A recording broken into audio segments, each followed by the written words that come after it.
신호등의 법칙, 신호등으로 프롬프트 법칙을 만들었었는데, 5가지 신호등 프롬프트 법칙 기억나시죠? 제가 그 부분에서 약간 좀 다시 어렵다고 하시는 분들이 계셨어요. 색깔을 신호등 3개의 색깔만 만들었습니다.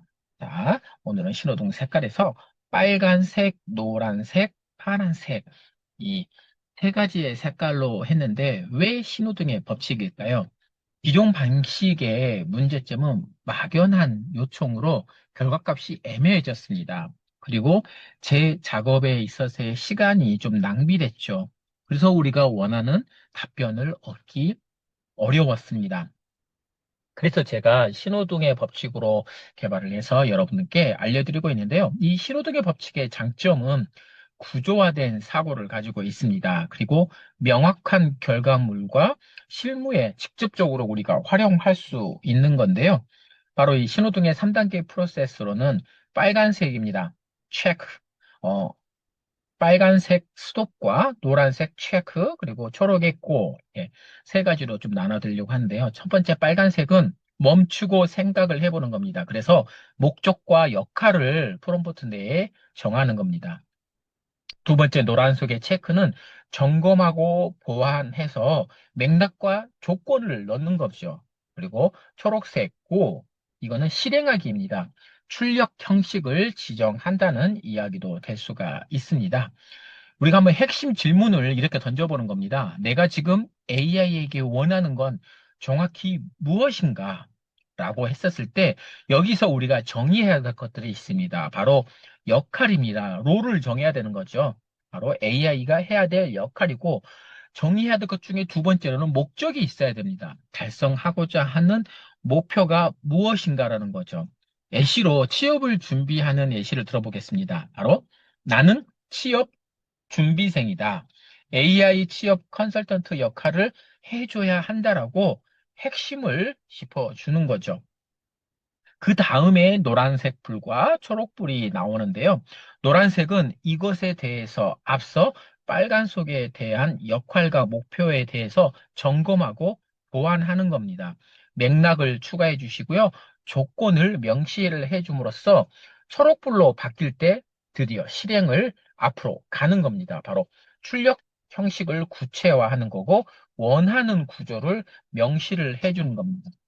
보안실 때 다시 프롬프트 예시로 26세 사회복지학을 전공했고 봉사 경험을 강조해주고 500자와 따뜻한 손으로 해주는데 초록불은 단락을 구분해서 첫 번째 동기, 두 번째 경험, 세 번째 다짐 순서로 만들어 달라고 하는 겁니다.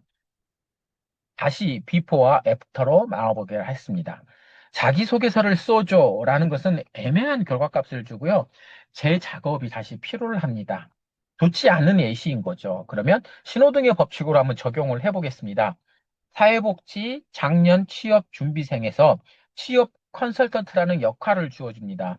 그래서 나이 62세, 봉사 경험이 많고 500자와 따뜻한 톤, 동기와 경험과 다짐 단락으로 구분해서 출력을 해달라는 명확하고 실용적인 결과를 값을 우리가 산출을 해는 겁니다. 그럼 한번 프롬프트를 다시 한번 해보겠습니다. 정의를. 빨간색은 역할입니다. 노란색은 조건이고요. 초록색은 실행입니다. 우리가 신호등을 바라볼 때 빨간색, 노란색, 초록색을 다시 한번 상기시켜서 내 정체성과 AI의 역할을 정확하게 명시를 해줍니다. 그리고 구체적인 요구사항과 제약 조건을 설정을 해두는 거죠. 그런 다음에 원하는 결과물의 형태와 구조를 나타내는 겁니다. 그러면 다시 한번 상황별로 프롬프트를 비교해 보겠습니다. 자기소개서를 써줘라는 것에서 나는 사회복지 분야에 취업하려는 62세의 장년이다. 너는 취업 컨설턴트다. 내 전공의 사회복지학이고 봉사 경험을 강조하고 싶다. 분량은 500자, 문장은 진지하되 따뜻한 톤으로 작성해줘. 단락은 지원 동기, 봉사 경험, 다짐 순으로 정리해 라고 하는 게 좋은 프롬프트의 하나의 예시입니다. 다음은 영어 단어 학습법이라든지 우리가 학습법에 할 때 적용되는 겁니다. 막연한 요청을 했었을 때 이런 거죠. 영어 단어 공부법 알려줘. 도대체 어떻게 답을 알려달라는 거지 챗GPT도 힘들어하고 있습니다. 그럴 때 구체적으로 요청을 하는 겁니다. 나는 60대 후반의 장년이야. 하루에 20분 그리고 15개의 단어를 해주고 7일간의 학습 계획을 표 형식으로 실행 가능한 결과물이나 나올 수 있도록 작성해 달라고 학습법을 요청을 하는 거죠. 이번에는 블로그의 글쓰기의 전략을 하는 겁니다. 역할을 설정을 나이와 그다음에 전문 블로거라는 역할을 지정을 해주는 거죠. 그리고 SEO 키워드 형식으로 1500자 이상을 해달라는 겁니다. 그 다음 세 번째로는 마크다운 형식이라든가 소제목 구조를 나타내게 해주고 프롬프트를 이렇게 적는 겁니다. 나는 60대 장년이고 여행 블로그를 운영하고 있어. 너는 전문 블로거 역할을 해주는데 주제는 제주도에 가족들과 여행을 3박 4일, 3박 4일 일정으로 추천해 있고 SEO 키워드에서 제주 여행과 가족 코스를 포함해야 한다라고 이야기를 하면서 1500자의 이상의 글과 소조물 그리고 마크다운 형식으로 작성해줘라고 하면 블로그의 글쓰기가 확실히 달라지는 것을 알 수가 있을 겁니다. 네, 영상 콘텐츠도 이렇게 사용하시면 되고요. 자기계발 계획 수립에 있어서 마찬가지로 모호한 프롬프트를 사용하면 안 되지요. 여기에 보시는 것처럼 장점에서는 이 신호등 법칙의 장점에서는 구체성이 이끌어내서 우리에게 좋은 결과값을 나타냅니다. 명확한 페르소나, 즉 역할을 지정해 주고요. 목표, 기간, 조건, 세부 내용 및 과제 제시로 AI가 맞춤형이고 실행 가능한 학습 계획을 수립할 수 있도록 도와주는 겁니다.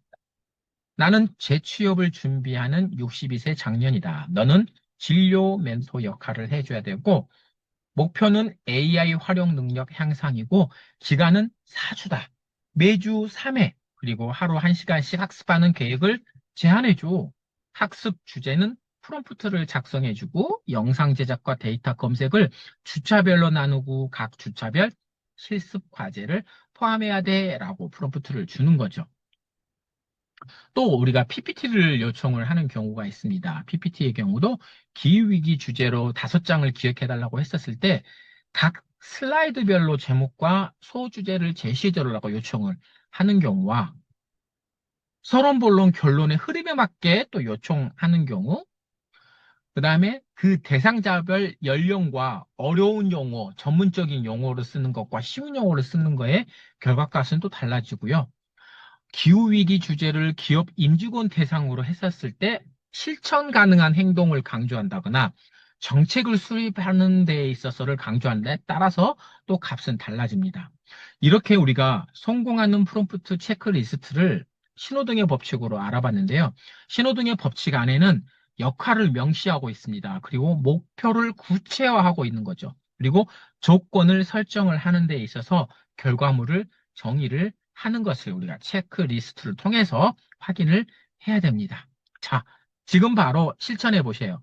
신호등 법칙을 적용하고 있어서 그걸로 프롬프트를 구성하고 있는지, 그리고 막연한 질문 대신에 세부 조건을 명시하고 있는지, 그리고 이런 것들을 반복적으로 다양한 상황에서 프롬프트를 작성하는 연습을 하게 된다 그러면 여러분들은 AI와 함께 성공적인 미래를 만들어갈 수 있을 것입니다. 오늘의 학습은 여기까지 진행하는 걸로 하고요. 여러분들의 행복한 AI 세상을 응원합니다. 감사합니다.